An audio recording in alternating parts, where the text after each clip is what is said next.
আসসালামু আলাইকুম।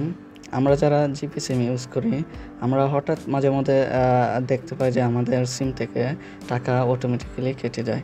এই টাকা কেটে যাওয়ার কারণ হলো আমাদের সিমের মধ্যে অনেক সেবা বা সার্ভিস চালু থাকে, যার ফলে আমাদের সিম থেকে টাকা কেটে যায়।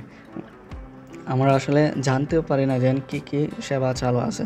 তো এগুলো বন্ধ করার জন্য আমাদের একটি কোড ডায়াল করতে হবে।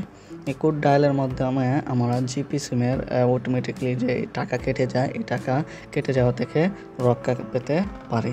সো এই কোডটি হলো, আমরা কোডটি ডায়াল করব *121*6*1#।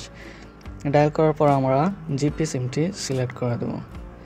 জিপি সিম সিলেক্ট করার পর আপনাদের সামনে কিছুক্ষণের মধ্যে একটি এসএমএস আসবে।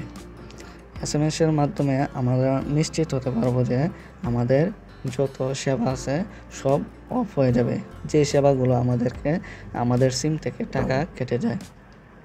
এমনিতে অন্য কোনো সমস্যা হবে না, যে সিম থেকে কোনো কল আসবে না, এসএমএস আসবে না, সব কিছু আসবে।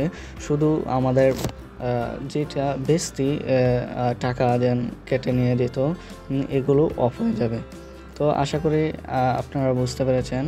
আর আমার ভিডিও দেখে যদি উপকৃত হয়ে থাকেন, তাহলে একটা like and comment and subscribe করতে ভুলবেন না। আসসালামু আলাইকুম।